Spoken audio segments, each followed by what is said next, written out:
आज हमारे देश में इंटरनेट यूजर्स की संख्या बहुत ही तेजी से बढ़ रही है और हर कोई सुपरफास्ट इंटरनेट की इस डिजिटल दुनिया का हिस्सा बनना चाहता है।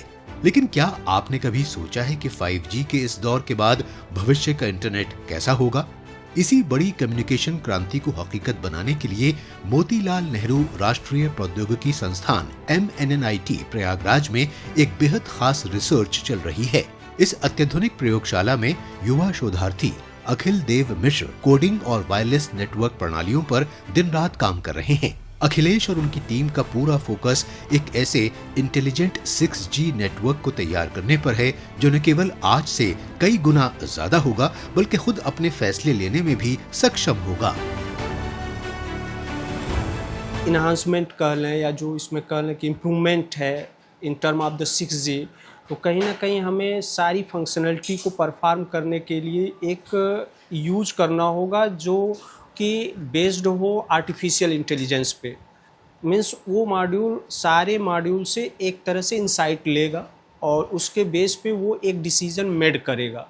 एक्चुअली ये जो प्रोसेस है ये मशीन लर्निंग प्रोसेस है। मीन्स मशीन अपनी ही एक्टिविटी करके उससे वो लर्न करती है। MNNIT की पहचान सिर्फ रिसर्च तक सीमित नहीं है। यहाँ नए आइडिया को स्टार्टअप में बदलने के लिए पूरा माहौल तैयार किया गया है। इसी इंक्यूबेशन सेंटर में कुछ युवा ऐसी हेल्थ टेक्नोलॉजी विकसित कर रहे हैं जिससे गंभीर बीमारियों की जांच के लिए जरूरी सॉफ्टवेयर भारत में ही तैयार हो सकें। वहीं दूसरी ओर कुछ युवा भारतीय मौसम और भारतीय त्वचा को ध्यान में रखकर आयुर्वेद आधारित स्किन केयर प्रोडक्ट भी बना रहे हैं। एंड इसका मेन एम ये है कि जो एक बेसिक लेवल का और you can say advance level of the health technologies होती हैं जो कि अभी सिर्फ यूएस बेस्ड कुछ कंपनीज में है, वो हम हर एक कंपनी को प्रोवाइड कर पाएँ जिससे कि ओवरऑल जो हमारे टेक्नोलॉजिकल डेवलपमेंट है हेल्थ टेक कंपनीज का वो इन्हांस हो पाए। मार्केट में हमारे पास बहुत सारे ब्रांड्स हैं जो वेस्टर्न कंसर्न से ज़्यादा ड्रिवन हैं और ऐसा कोई स्पेसिफिक प्रोडक्ट नहीं है हमारे पास जो हमारे वेदर, हमारे स्किन कंसर्न्स, स्किन टोन्स को स्पेसिफिकली केटर करता हो। सो बेल्हा की यही खूबी है कि हम एक्टिव बोटानिकल्स के साथ जो हमारे रूट इंग्रेडिएंट्स हैं जो साइंटिफिकली और आयुर्वेद में प्रूवन हैं, जैसे कि मंजिष्ठा, मुलेठी, हल्दी, चंदन के गुण हर किसी को पता है। यहाँ के युवा स्टार्टअप्स इलेक्ट्रिक गाड़ियों EVs की सबसे बड़ी समस्या का तोड़ भी निकाल रहे हैं। लंबी दूरी तय करते समय अक्सर कंपनियों के दावों और हकीकत में बड़ा अंतर होता है जिससे चार्जर न मिलने पर गाड़ी बीच रास्ते में ही खड़ी हो जाती है। इसी सिरदर्द को खत्म करने के लिए यहाँ एक कमाल का हाइब्रिड पावर सिस्टम बनाया जा रहा है। इलेक्ट्रिक व्हीकल्स जब कमर्शियल एप्लीकेशंस में आते हैं तो उनका डिप्लॉयबिलिटी इतना अच्छा है नहीं। अगर आपको 300-400 किलोमीटर भी 200 भी अगर आपको कवर करना है तो कंपनीज के क्लेम्ड और एक्चुअल रेंज में बहुत डिफरेंस है और विदाउट चार्जर्स आपका इलेक्ट्रिक व्हीकल जो कि कमर्शियल एप्लीकेशन का वो रुक जाएगा। तो we came up with the idea of installing a engine in the vehicle, so your vehicle is powered by both a electric motor as well as a backup engine. इस incubation centre की सबसे बड़ी खासियत सिर्फ जगह देना नहीं है।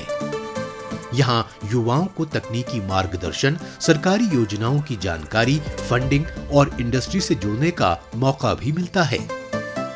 यही वजह है कि छोटे शहरों के युवा भी अपने आइडिया को स्टार्टअप में बदलकर देश की नई इनोवेशन यात्रा का हिस्सा बन रहे हैं।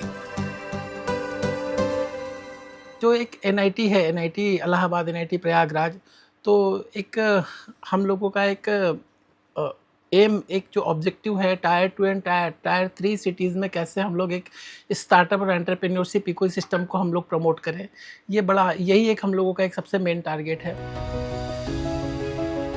6G पर हो रही रिसर्च हो, हेल्थ टेक्नोलॉजी, इलेक्ट्रिक व्हीकल्स या फिर नए स्टार्टअप्स, MNNIT प्रयागराज ये दिखा रहा है कि देश के शैक्षणिक संस्थान अब सिर्फ डिग्री देने तक सीमित नहीं है।